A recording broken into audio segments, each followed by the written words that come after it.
Hello बच्चों, तो कैसे हैं आप सभी। अभी तक हमने क्या करा था, सेक्शन डी कंप्लीट कर चुके हैं हम। किसका? वो सवाल का, प्रैक्टिस पेपर का, मैथ स्टैंडर्ड का। अब हम क्या करने जा रहे हैं, सेक्शन ई, जो कि क्या है, जिसके अंदर केस स्टडीज़ हैं। तो फर्स्ट केस स्टडी हम करते हैं। क्वेश्चन नंबर क्या है वो, 36। Read the following text and answer the following question. Your friend Veer wants to participate in 200 meter race. He currently ran that distance in 51 seconds, and with each day of practice it takes him 2 seconds less. He wants to do in 31 seconds. तो एक कोई friend है आपका वीर, late से कुछ भी बोल लो तो आप उसको क्या करना है, 200 मीटर रेस में पार्टिसिपेट करना है। अब वो करंटली जो है उस डिस्टेंस को कितने में कर पा रहा है, 51 सेकेंड में। अब हर डे के साथ, हर एक डे के साथ, कम होते डे के साथ वो क्या कर रहा है, 2 सेकेंड लेस ले रहा है उसको कंप्लीट करने में। और करना कितने में चाहता है, 31 सेकेंड में करना चाहता है। तो हमें जो सिचुएशन दे रखी है उसको किसकी फॉर्म में लिखना है, फर्स्ट पार्ट में, right the given situation in the AP। तो हम मान लेते हैं यहाँ पे एयर ए क्या है, 51 सेकेंड। अब जनरल AP क्या होती है, A और D क्या है हमारे पास, 2 सेकेंड, और हर कम हो रहा है मतलब माइनस का 2 सेकेंड हो जाएगा, तो -2 हो जाएगा D, और A क्या हो जाएगा हमारा 51। अब हमें पता है जनरल AP क्या होती है, A plus D, A plus 2D होती है, ऐसी सोन, ठीक। तो हमने लिख लेते हैं, ए हमने लिख लिया 51 माइनस 2 करेंगे 49, 47, 45, 40। तो एक तरीके से कौन सी AP हो गई, डिक्रीजिंग AP हो गई, क्योंकि इसमें टर्म्स क्या हो रही हैं, डिक्रीज होती जा रही हैं। तो इसी के साथ फर्स्ट पार्ट हो गया। नेक्स्ट हम देखते हैं क्या है इसका second part. What is the minimum number of days he needs to practice till his goal is achieved. तो कितने नंबर ऑफ डेज लेगा अपने गोल को अचीव करने में, उसका गोल क्या है, उसको कितने डेज में और कितने सेकंड में कंप्लीट करने का उसकी इच्छा है, गोल है उसका 31 सेकंड में। तो हम मान लेते हैं AN, यानी कि लास्ट टर्म जो होगी 31 में हो गई, तो AN हमने मान लिया क्या, 31। अब AN का फॉर्मूला हमें पता क्या होता है, A plus N minus 1 into D, which is equal to 31। अब यहाँ पे A क्या है, 51 जो स्टार्ट किया था उसने, और D क्या था, -2। तो A है 51, D है -2। तो 51 plus N minus 1 multiply -2 is equal 31। ये 51 उधर चला गया, एन माइनस 1 मल्टीप्लाई -2 हो गया, ये हो गया आपका -20। ये -2 वहाँ जाके डिवाइड हो गया, तो यहाँ क्या बच गया 10, ठीक। तो इसी के साथ यहाँ पे ये क्या आ गया, n minus 1 is equals to 10 आ गया। तो n क्या हो गया यहाँ पे 11 हो गया। So he needs 11 days to achieve his goal. तो यानी कि 11 दिन में वो अपने गोल को क्या कर सकता है, अचीव कर सकता है, ठीक। अब इसका नेक्स्ट पार्ट देखते हैं हम, थर्ड वाला, जो कि क्या कहता है, if nth term of an AP is given by AN is equals to 2n plus 3 then find the common difference of the AP। अब हमें क्या दे रखी है, nth टर्म दे रखी है क्या, AN is equals to 2n plus 3। अब हमने मान लिया n क्या है, 1 है, तो फर्स्ट टर्म आ गई हमारी A1, AB होगी हमारी, ठीक। क्या आ गई, 2 × 1 + 5, n2 डाला A2 आ गई 7, n3 डाला वो क्या आ गई A3, विच इज़ क्या हो गई 2 × 3 + 3 इज इक्वल्स टू 9 आ गई, ये 7, ये 5 आ गई। ऐसी n4 डाला तो ये क्या आ गई, 11 आ गई।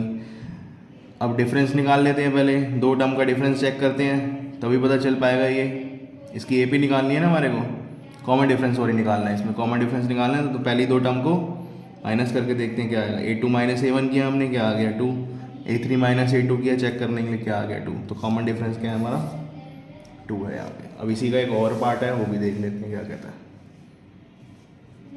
ठीक है ना। वो क्या कह रहा है, find the value of x for which 2x, x + 10, 3x + 2 are 3 consecutive terms of an AP। तो यानी कि x की वैल्यू निकालो, किस वैल्यू की x के लिए ये तीनों टर्म्स क्या हैं, AP की कॉन्जिक्यूटिव टर्म्स हैं। तो हमने मान ली since they are in AP, तो इनका क्या होगा, कॉमन डिफरेंस ये होगा, यानी कि this minus this is equal to this minus this. तो ले लिया हमने x + 10 - 2x is equal to 3x + 2 - x + 10। इसको सॉल्व किया तो x + 10 - 2x आ गया, 3x + 2 - x - 10 आ गया, ये -x + 10 हो गया, सब्ट्रैक्ट किया तो यहाँ आ गया 2x - 8। ये क्या हो गया आपका 10, इधर 8 को इधर ले आया, x को उधर ले आया, तो 3x इज इक्वल टू 18 हो गया। तो यहाँ से x क्या आ गया आपका 6 आ गया। तो 6 ऐसी वैल्यू होगी जिसके लिए जो गिवन टर्म्स हैं वो क्या होंगी, 3 कॉन्जिक्यूटिव टर्म्स होंगी, किसकी, AP की। तो ऐसी कौन सी वैल्यू होगी, वो x 6 होगी, ठीक। तो इसी के साथ ये क्वेश्चन हमारी केस स्टडी वाली कंप्लीट हुई, 36 वाली। नेक्स्ट केस स्टडी हमारी 37th, जो कि क्या कहती है, देखो, रीड द फॉलोइंग टेक्स्ट, ये तो वही लिखा हुआ है फिर से। In a room 4 friends are seated at the points A B C and D, यानी कि एक रूम के अंदर 4 दोस्त बैठे हुए हैं अलग अलग पॉइंट्स पे, जो कि कौन से पॉइंट्स मार्क कर दिए गए हैं इन्होंने, ए बी सी और डी से। अब Rita and Meeta walk into the room, यानी कि एक रीटा और मीटा रूम के अंदर आए। And after observing for a few minutes, कुछ देर देखने के बाद रीटा आस्क मीटा कि what is the position of A and D. तो पहले ना हम ये देख लेते हैं फिगर में, ये पोजीशंस दे रखी हैं हमारे को, ठीक। तो मैं यहाँ पे मार्क ही कर देता हूँ। अब देखो पोजीशन क्या होगी ए की, इन्होंने पूछा position of A and D. A की पोजीशन क्या है, देखो यहाँ से 3 है एक्स से और वाई से 4 है, तो ये क्या हो गई 3,4 हो गई। डी की पोजीशन क्या है, एक्स से 6 है तो 6,1 हो गई। अब मैं सी की भी बता ही देता हूँ आपको इसी पार्ट में, क्या है जो कि 9,4 है और ये है आपकी 6,7 बी की पोजीशन, ठीक। तो ए बी सी डी हमने तीनों की बता दी। उन्होंने पूछी किसकी थी, what is the position of A and D. तो position of A and D क्या हो गई हमारी 3,4 एंड 6,1। अब what is the distance between A and B. तो ए की पोजीशन क्या है 3,4, बी की क्या है 6,7। तो यहाँ से हम देखते हैं ए बी का डिस्टेंस क्या होगा ए और बी के बीच का, ठीक है ना। तो ए हमारे पास है 3,4, बी है हमारे पास 6,7। हमने डिस्टेंस फॉर्मूला लगाया जो कि क्या होता है, ए बी ले लिया, square root of x2 minus x1 का square plus y2 minus y1, इसको x1 y1 मान लो, इसको x2 y2 मान लो। तो ये 6 माइनस 3 का स्क्वायर कर दिया प्लस 7 माइनस 4 का कर दिया, ये 3 स्क्वायर प्लस 3 स्क्वायर क्या आ गया 9 plus 9 root 18, which is A B क्या आ गया हमारा 3√2 यूनिट्स हो गया ए बी हमारा, ठीक है ना। तो इसी के साथ ये सेकंड पार्ट हो गया हमारा। नेक्स्ट पार्ट देखते हैं हम इसको, थर्ड पार्ट है जो कि क्या है, what is the equation of line C D, यानी कि जो सी और डी पॉइंट्स थे ना वहाँ पे दो हमारे, उनकी अब इक्वेशन निकालनी है हमें। उन दोनों पॉइंट्स को मिला के जो अगर कोई लाइन बन रही है तो उसकी इक्वेशन निकालनी। तो ये था सी पॉइंट हमारा क्या था 9,4, डी था हमारा 6,1, इसको मान लिया हमने x1, y1, इसको मान लिया हमने x2, y2। अब equation of line C D कैसे रिप्रेजेंट करते हैं, ऐसे होती है y minus y1 is equals to y2 minus y1 upon x2 minus x1 is equals to x minus x1। तो y1, y2, x2, x1 यहाँ पे हम पुट कर देंगे, तो y minus 4, 1 minus 4 upon 6 minus 9 bracket x minus 9, ये solve किया minus 3 cancel out हो गए, y minus 4 is equals to x minus 9 हो गया। तो y को उधर एक्स रीअरेंज करके क्या आ गया हमारा x minus Y is equals to -4 plus 9 आ गया। तो यहाँ से equation of line C D क्या आ गई हमारी x minus Y is equals to 5, ये माइनस है तो x minus Y is equals to 5 क्या आ गई हमारी सी डी की इक्वेशन आ गया। इसी का और पार्ट है, थर्ड पार्ट का ही और पार्ट है।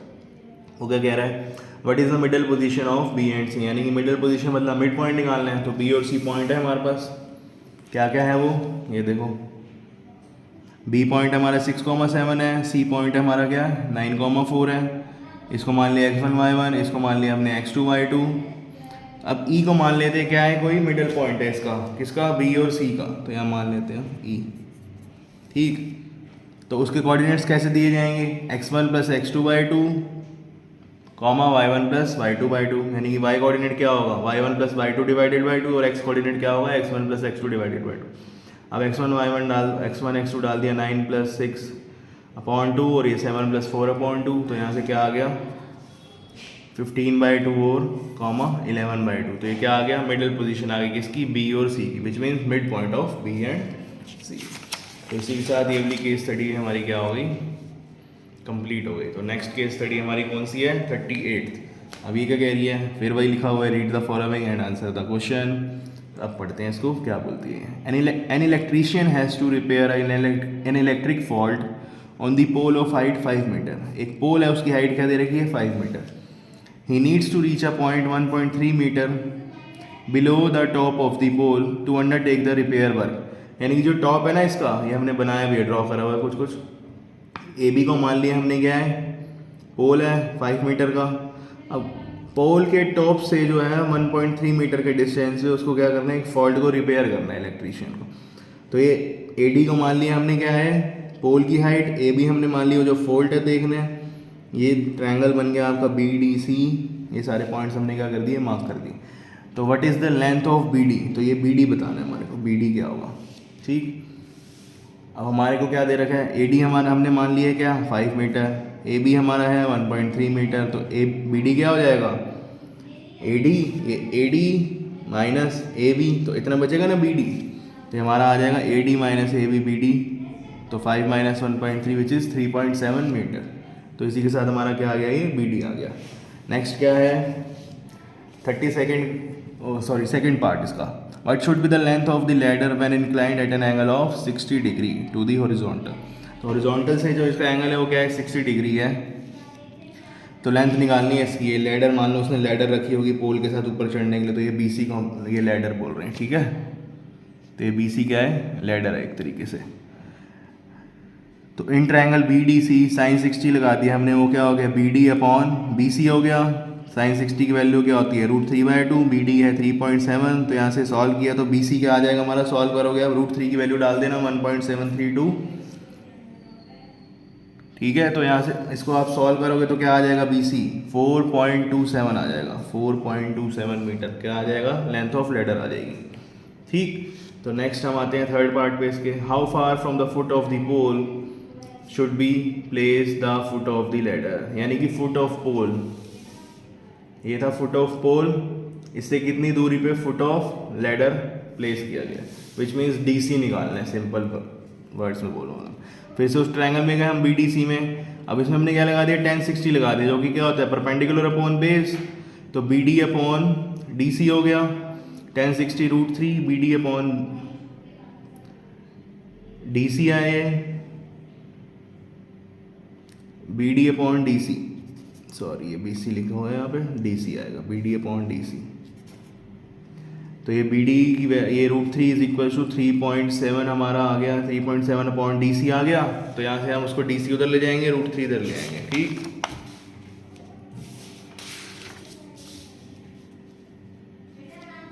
तो ये हमारा डी सी है, सॉरी मिस्टेक कर दिया हमने, फिर 3.7/√3 हो गया, √3 की वैल्यू फिर से डाल दी 1.732, तो यहाँ से डिस्टेंस आ गई, ये डी सी कर देते हैं, इसको डी सी कर लेना।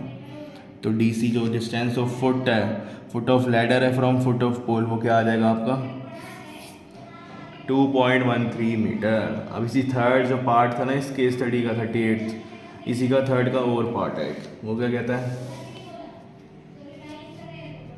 If the horizontal angle is change to 30 degree then what should be the length of the ladder, यानी कि 60 डिग्री था पहले, उससे 30 डिग्री कर दिया तो लेंथ ऑफ लैडर क्या हो जाएगी।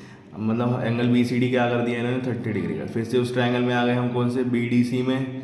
अब साइन 30 लगाया, वो क्या होगा B D by B C, sine 30 half होता है B D by B C, B C हमें निकालना है, बी डी हमने निकाल लिया है 3.7 पहले ही, तो बी सी उधर गया, 2 इधर आ गया, 3.7 इंटू 2 तो क्या आ जाएगा 7.4 आ जाएगा, 7.4 मीटर, जो कि डिस्टेंस क्या होगा, सॉरी लेंथ होगी लैडर की, अगर हमने चेंज कर दिया एंगल किससे 60 डिग्री से 30 डिग्री।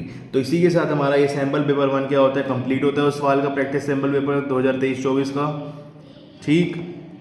ये नए पैटर्न पे बेस ही आया हुआ है उनका, तो उसी के हमने सॉल्यूशन आपको प्रोवाइड किए हैं। तो इसी के साथ ही हमारा क्या हुआ, कंप्लीट हुआ। नेक्स्ट हम इसका नेक्स्ट वाला लेके आएंगे, या फिर बेसिक वाला आपको ज़रूर देखने को मिलेगा। तो थैंक यू सो मच। कुछ भी समझना है तो आप कमेंट कर सकते हैं पूछने के लिए, या फिर हम लिंक देंगे कि उसको आप क्लिक करके कुछ भी पूछ सकते हैं वहाँ से। Thank you.